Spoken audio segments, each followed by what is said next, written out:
The introverted side of us is what makes the better salesperson. There's research done, a telecommunications company that was selling software, and the extroverts were selling about $128 as an average sale. The introverts were about $124, but the ambiverts in the middle were selling over $150. Can you be an extrovert but still act as an introvert in sales? Well, funnily enough, even though I work with introverted or non-sales people, because extroverts and high performers actually need process, what they've forgotten is to do the basics. Bill James, an accomplished sales strategist, built a transformative career in New Zealand. Overcoming dyslexia, he's now a leading authority on sales, championing the idea that consistent effort, just 3 prospecting actions a day, can lead to success. So when someone goes, look, I'm sorry, Mina, I don't want one, most people go, oh, okay then, and they leave. What if you were to turn around and go, well, hold on a moment, before I go, what I have actually really does fit your problem. Are you sure you won't consider it? Call the rule of 2 no's. You don't ever walk away from someone who might want what you've got until you tried at least twice to interest them in it. How do I leverage our relationship so that I can get across who you know and across who I know as well? So from the referral side of things, the biggest mistakes people make, first one is phone calling. There seems to be a bit of an aversion to being on the phone and ringing people. You've got 2 parts to that. One, if somebody doesn't respond, what do you do? it's an interesting one. So when you're following up, again, the first thing is... Quick one, Mina here. Thank you for watching this episode. I appreciate you. Thank you for all your support. One thing that you can do for me is to please hit the subscribe button below. A lot of people who come and watch this podcast or listen to the podcast are not subscribers. And so we're trying to increase our subscriber base. We are wanting to hit 1,000 subscribers by the end of this year. I promise you that if you hit subscribe, I'm going to work hard to make sure that my episodes are really good, that will get better and better. So, do we have a deal? Okay, back to the episode. When people say, I'm so good when I'm in front of somebody, if I could just get in front of somebody, or they really like it, but they said come back in 6 months. Yeah. I know that they are basically chickening out. And I'm sorry, but that really is it. Okay, there are circumstances people cannot buy, but I have long felt the Jack Cranfield philosophy of E plus R equals O. The event plus your reaction to the event is the major reason the outcome is the way it is. So when someone goes, look, I'm sorry, Mina, I don't want one. Most people go, oh, okay then, and they leave. And what if you were to turn around and go, well, hold on a moment, before I go, what I have actually really does fit your problem. It will solve what's happening for you. Are you sure you won't consider it? And I introduce what I call the rule of 2 no's. You don't ever walk away from someone who might want what you've got until you tried at least twice to interest them in it. Because everyone has 1 no, but very few people have ever needed a second no. So the event plus your reaction, in other words, coming back and going, well, hang on, before we part company, can I just ask you to consider this? And that leads to the outcome you get. And so when I hear people going, oh, I just can't get in front of enough people, I wonder how many people they're trying to get in front of. The more people I talk to, the more people are interested in talking to me. And how you do that is up to you. But those are spending time worrying about what you can't control instead of getting out there and actually doing something about what you can control. Right? So we call it MMA, money-making activity.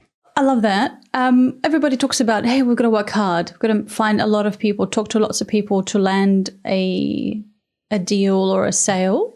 If someone wants to work smarter, how can they get their sale game on point? Okay, well, look, there was a saying, oh, do you work smart, do you work hard? The reality is you work both. I mean, if you don't want to work today, put a line through your diary and go have a break. But if you are working, work. Especially if you're self-employed or it's a small business. If there's 2 or 3 people in a team, you can't have 1/3 of that team going, oh, I can't go at half-mast today. So if you're at work, work. So really when it comes down to it, it's around doing the basics very well. So one of the things you've always got to do is go back to what always did work. I do a lot of work with people who have had a lot of business come in easily And if business stops coming in easily, they really don't want to go back to having to pick up and follow up, having to, do the old things they used to do, whether it be putting flyers in a letterbox, whether it be doing advertising, whether it's hand delivering something when now they're used to just popping it on an email. Go back and do the basics, and it's the first real thing you can do to make sure that you're going to position yourself and be in the right place at the right time, and do enough of them. A very simple rule, and it's not enough, but do a minimum 3 pieces of prospecting a day. How does that work? However it works. If I'm really, really busy, if you looked in my car right now, you'd find I had a list of 12 names. And as I stop at a set of lights, I'll dial and I'll be on a hands-free. If I get home tonight and I've done nothing, I'll jump on and send 3 emails. If I have nothing else to do, but I have 20 minutes in my day, and I will have, then I'll jump onto my CRM and I go, let's go and find a list of 4 or 5 people I can contact tomorrow. So there should always be a habit of doing something that you can do. If you love writing, then write. If you're happy in front of a camera, then be happy in front of a camera. If you want to be on a stage, however you want to do it. But you've got to be proactive, and you can't leave your chances to fate. We had a conference that was about online marketing, and it was in trouble. It wasn't getting enough seats. And what we did in the end, we got everybody to sit down and pick up the phone, and they all rang about 20, 30 people each for 2 days. And we got about 80, 90 people to the conference. The pill that was hardest to swallow was the fact it was done by picking up the phone. So it's whatever way works. What's going on now with phone calling? There seems to be a bit of an aversion to being on the phone and ringing people, and maybe like going more to texting or going more to email. What will work? What will work? Phone first, email, phone, text. What's going on? Which one? You've got 2 parts to that. One, what is your target market responding to? So emails used to be responded to. Now they're ignored. Now every time your phone goes ding, people go and they look at it. So if that's how people respond, then by all means do that. The second thing is, what are you comfortable doing? So as a professional speaker, when I want to promote myself, I try and put myself in front of an audience. And if I stand on stage and I open my mouth, people go, oh, this guy's got something. On a flyer, I look no different to anyone else. On my social media, I kind of say the same things most trainers say. But when I'm on a stage and I open my mouth and I start talking, people go, actually, this is quite interesting. Now, if I recognize that as my strength, then I put myself in a position as often as I can to network, to socialize, to be on a stage, so that I get a chance to voice, and so that people can go, right, I'm hearing some different stuff here. I don't write naturally, but when I write, I try and write different.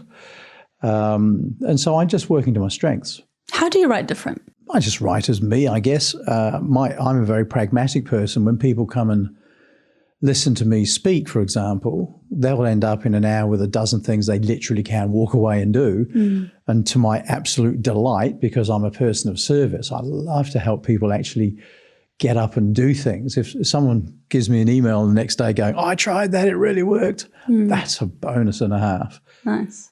But, I'm a very pragmatic person. If you come and talk to me, I will try and fix your problem. And whether I'm on a conference stage or I'm chatting one-on-one to you, I can't help myself. If you say, oh, I'm having a bit of trouble with this, why don't you try that? It just comes out. Yeah. And so my writing, I try and reflect who that is. So my writing tends to be about, here's a problem and here's how you can fix it. And so it is very me. It's very conversational. I'm pretty colloquial, not very formal. But I mean, and this is a real key to if you're going to make phone calls, you have to stop thinking you've got to script it tightly. Right. Good evening, Mina. My name's Bill James. I just wondered if you had a couple of minutes to chat about. Right. Now, you just nodded. You just went, no, I haven't. That inbuilt sales shutter is in everyone. The less like that you can sound, the more you will get success. How? How should we sound? Much more conversational. So here's 2 ways, very simple. My favorite approach is actually, hi, Mina. Look, my name's Bill James, and this is an unashamed flag-waving exercise. And I promise you 18 out of 20 people in New Zealand go, oh, good on you. Right? But I'm past the hang-up reflex. And I actually have permission to now speak further because I've gone, oh, good on you. And I use the word unashamed. One of the things we do a lot of is leading language and using a slightly different language to make people like just jar out of their standard thinking.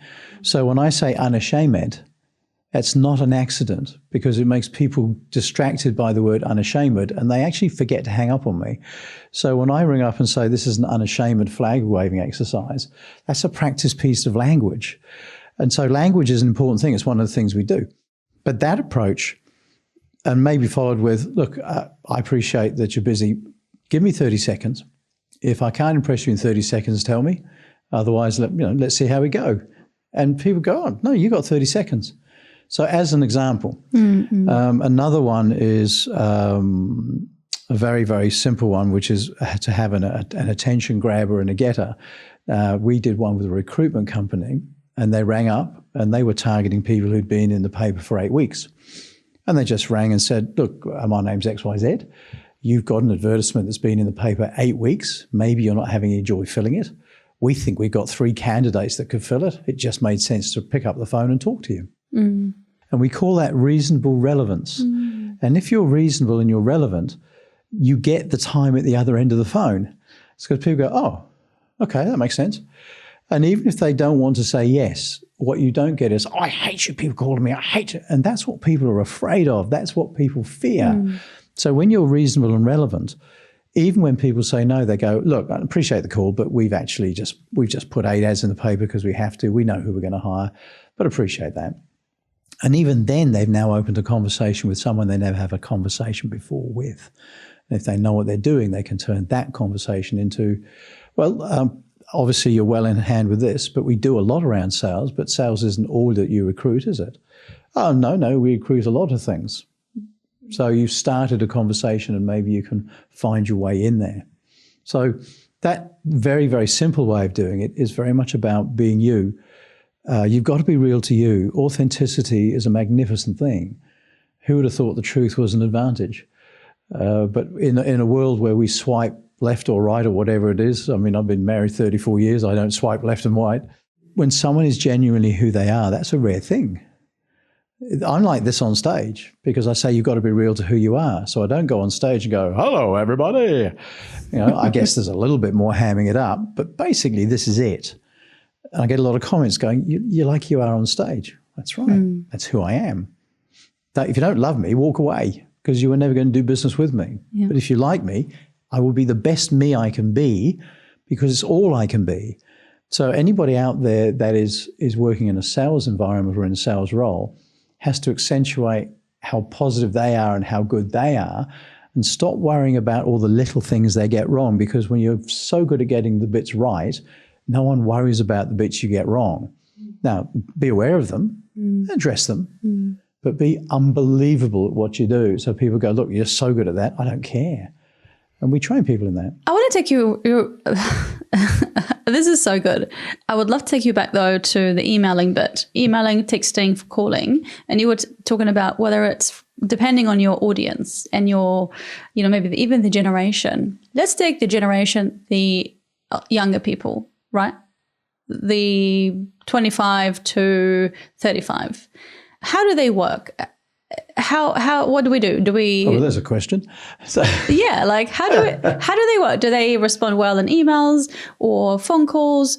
Are they avert to phone calls? What's going on? And then also, I'd like to go into the different section, like some 55-year-old businessman who's. Look, let's briefly touch on that then. Yeah, so a 30-year-old businessman, let's say. Yeah, 30-year-old businessman is fine. The thing that people don't remember to do when they've made contact is say things like, what's your preferred way? It's one of those basic questions you should always ask. So Mina, if we're going to stay in contact, what's your preferred way? Now you quite like emailing, it's efficient for you. All right, so you've emailed me a gazillion times. And then when we talk on the phone, it's usually when I initiate that. So if I think about that from a sales point of view, I'm actually not communicating with you the way you want. So if we work on what's favorite, when you're in that sort of 25 to 35 bracket, then those are people you can get on a Zoom call pretty easily, and you can suggest those sort of things. When you do suggest things like that, you never go, can we call or not? You go, would you prefer Zoom or is text or phone? And the reason you do that is you take away no. Yes or no is a silly way to work in sales. But when you go text, Zoom or call, people go, I prefer, and there's no reason you can't ask them. So with 25 to 35, I do find emails still work to a large degree because they get to them in their time. In reality, I'm biased because as someone who is, despite the fact I look in my 30s, I'm in my 60s, and so I like instant response. I'll pick up the phone. It's how I've always done it, and it's my first port of call. Fact of the matter is, I don't often get people on that phone. And I'll say, look, I'll leave you a message here, but let me also pop an email and to you, just that might be a more convenient way. Or if I'm thinking maybe they're text orientated, and if they respond by text, I've got my first clue, then I'll say, look, let me send you a text as well. That might be more convenient.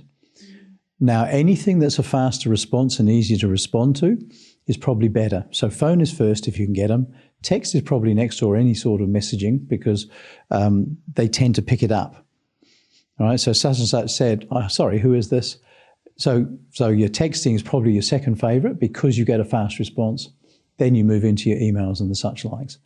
Another very effective one is to use mediums like video and use a Loom-style product to just send a quick video message to somebody. Videos are opened, and when all the stats out of YouTube, etc. So those things will work.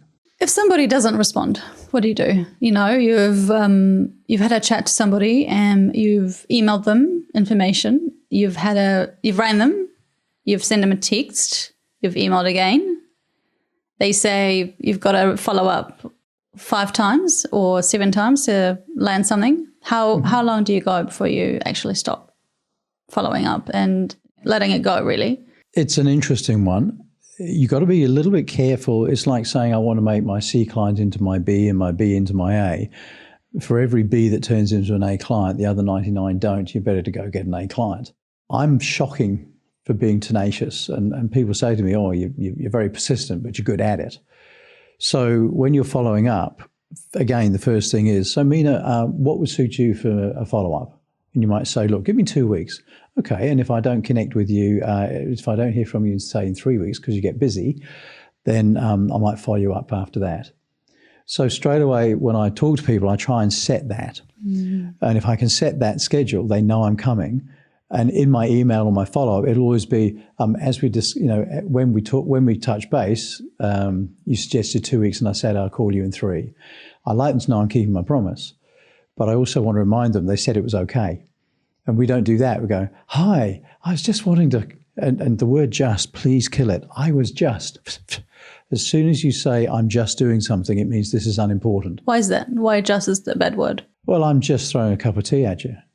I made you a cup of tea, especially out of your cup with the stuff you really like. So does it lower the value of what you're doing? Awesome. Stop saying just. Absolutely. Put just on your desk and cross it out and stop saying it. And this is for everybody, not just business people. Oh, everybody, look. Well, everybody says, I just want to ask you a question. Well, everybody's silly. Look, I wondered if it would be worthwhile asking a question about, with languaging, the difference between, and this is positioning, and we can go off here if you like. Positioning is very much about making sure that you are equal with the person you're talking to. So being in awe of somebody instantly makes you subservient. So either you can be superior to the person you're talking to, equal, or inferior. So I can think of some of the folks that I really admire. And if one of them rang me tomorrow and said, Bill, are you free at 10 o'clock? I'd be free at 10 o'clock, right? Because I admire them. The reality is when you're in a sales situation, people don't admire you that much. It's unusual. You might be a TV personality or a rugby star or someone, they go, hey, can I come and see you? Yes. And because they're overawed. And that works, but very few of us are like that. So if you ring up someone and say, hi, Mina, it's really wonderful that you made the time today, and I'm so glad that you could see me, and I hope you get value out of our conversation. I'm showing you that I'm subservient to you. Thank you, thank you. So the equal positioning is where you're really good at what you do and I'm really good at what I do. And if we combine forces, we could do something very good. So Mina, it's fantastic we got to spend some time today. I've been thinking about your company and just wondering if there isn't a synergy about how we could just improve a couple of areas and maybe move things forward, hoping we might go together on that. See, so that languaging is more an even to even person.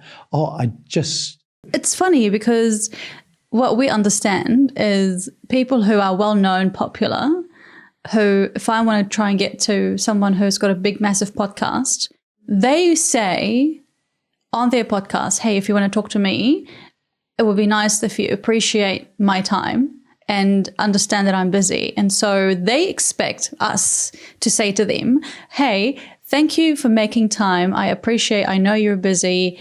I would love to offer you XYZ. I would love to add value to you. And I'd love to learn from you as a podcaster. So how do you go against this expectation of, oh, thank you so much for your time. Like, I really appreciate it. Like, coming on that equal level that you're talking about, which is really important, but also being respectful and understanding that people are busy. Well, if you're dealing with someone who's just pandering for an ego, question whether you should deal with them. Everybody has ego, though. Many people have egos, but they're still good. I've got it. I'm 5'6" tubby Welsh guy, and I've still got an ego. So how do I go around you then? No, but I'm saying if someone is pandering to an ego, there's a difference. Okay. So Right. if I'm sitting there, hey, look, I'm really, really important. If for you to get to me, you've got to jump through a few hurdles. If you're dealing with someone like that, there's different ways of saying it. So if someone says, my time is precious, and to get it, you need to do this, that's fine. You could turn around and say, look, because I just don't have an awful lot of time, it would be really helpful if you can make sure you outline these things and give me a really good insight. That way I'll know that I can allocate the time to you. So I've just said the same thing, but does it sound like it's an ego trip? So you can tell a lot about how people do that. And also when you're contacting someone and you think there might be some concerns or something there, you do what we call name the elephant. Don't let them say to you, oh, look, I wouldn't normally work with a up-and-coming podcaster because I do have a lot going on. Don't let them hit you with that. You hit them with it before them. Yeah, hi, I'm an up-and-coming podcaster, and you probably hear from 2 or 3 of us every single week. However, I'm also the fastest growing podcaster, and I want to hitch my wagon to someone who's established and also then help them grow as I grow. I think there is value for us to share, me to learn from you, but me also to also expand your growth. I will have thousands and thousands of listeners in the next few years, and I'd like you to be part of that. So can you see that I've now changed that positioning? So I'm not going to be subservient to that person. And the reality is they will respect that more than they respect another groveler. Right? So they'll give the time to someone who goes, oh, here's someone that sounds like they know what they're doing. That's the equal to equal. If you can achieve that, then that works much better for you. And it sounds good. It sounds much better than, oh, thank you for your time. I appreciate it. I know you're so busy. And even our facial language, if you've noticed, like with my eyes, if I look at the camera and go, oh, thank you so much. Like that, like so you crunch your eyes and so that even, yeah, exactly. So we're making facial expressions for people who are only listening. So it's your facial expressions as well that you've got to be mindful of, your body language, but how you look at your face. Like you just keep your eyes wide open, I suppose, or I don't know. You're the boss. You know what to do. You're the expert. Well, look, the world is made of practice. When you're getting good at this, practice it. This will sound strange, but I started my career selling door to door, and I literally was selling dining clubs in snowstorms in Dunedin. My first sales role. And I learned a lot about persuasive language then. Like my ears are frozen. If I don't thaw them soon, they're going to fall off. People saying, come in. And that's the way we went. I had my own sales team with that company in about 6 weeks. So when you think about introverts and extroverts, and we do a lot of sales for introverts. Our main thing is for people that don't like selling. And my byline is for people that don't like selling but have to anyway. Has been for 15 years. There are so many people out there that are technically stunning at what they do, but promoting what they do is scary. The introverted side of us is what makes the better salesperson. The extroverted side is where people say, hey, I'm Bill, how are you? And they shoot from the hip. And the more seasoned sales professionals are usually the worst because they think they know it. The introverts are the ones that will have a process and follow that process and improve that process And over time, they actually become high-performing people. Can you be an extrovert but still act as an introvert in sales? Well, funnily enough, even though I work with introverted or non-sales people, because extroverts and high performers actually need process, what they've forgotten is to do the basics. So by creating those basics for that introverted style person, those extroverted people actually also win from that as well. Plus they win from the leading language we do and also from the leverage marketing that we do. So both of them do win. But the introverted people are kind of where I have a little bit of a passion because they're the ones that struggle the most. And I kind of like helping the underdog a little bit. But when all's said and done, remember that you've got an introvert and you've got an extrovert, and people go, must I be one of those two? Very few people are actually in there. In the middle, there is the ambivert. Yeah. And the ambivert is the person that's kind of the introvert, but they have that ability. So I'm an introverted person, but I speak at Toastmasters and I actually occasionally sing karaoke. I'm an extroverted person, but I actually quite find it fascinating to do the books. I really like getting into the CRM. So there is a scale. And funnily enough, if you look at the earnings, there's research done with a company, a telecommunications company that was selling software. And the extroverts were selling about $128 as an average sale. The introverts were selling about $124 as an average sale. But the ambiverts in the middle were selling over $150 as an average sale. And they're the ones that can pull a little bit from both sides. How? You've just got to move a little bit more. So let's say, for example, give me someone that you respect, just off the top of your head. Give me Simon Sinek. Okay, so Simon Sinek. You want to be more like Simon Sinek? Look at what Simon Sinek does and start to pick one of those things he does and start to move towards it. You'll be more like Simon Sinek. It's how you do everything. When Nelson Mandela had to make speeches, and he didn't want to make speeches, he was just a lawyer. He really didn't want to be up in front of everybody, but they were running out of people to put up there. He wrote a list and he said, who are the 10 speech makers I just love? And on went your Martin Luther King and those sort of people. What do they do and what can I copy? And that's how he became such a stunning speech maker and deliverer. It was because he had a look. So when you have a look at it and go, well, look, as an introverted person, what could I do best? Well, let's have a look. Do you ask really good questions, really listen, and very few people actually ask good questions and listen, and understand what a client wants? Yeah, I do. Okay. Can you work with that client to put a good solution together? Well, yes, I can. And can you explain it to the clients so they don't feel stupid with using loads of jargon? Because that's something definitely a lot of introverts need to change. They go, it's an X15. And clients go, what? So you go, it's a really good one. You know, and so can I explain it without making the client feel a bit stupid? Can I then action that and will I stick around to make sure it happens? Those are the traits of an introvert. What do you think clients are looking for? They're looking for those traits. And here's the thing, introverts can be themselves. You can be really successful in selling without having to leave your comfort zone very far. I mean, you've got to leave it a little bit because the best stuff in the world is outside your comfort zone, but you can actually be really very much an introvert and be exactly what people want. Find the right target market and present that way. And people don't want to be sold. They don't want loud. They don't want hyper.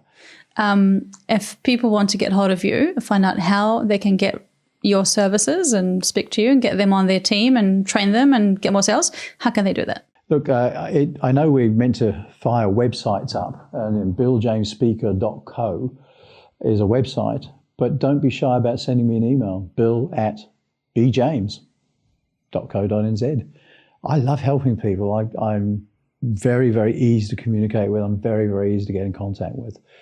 So if there's something you want to know, something you want to do, we've got all the bits and pieces, just by all means reach out. No doubt. I highly recommend it as well. Thank you so much for coming on the podcast.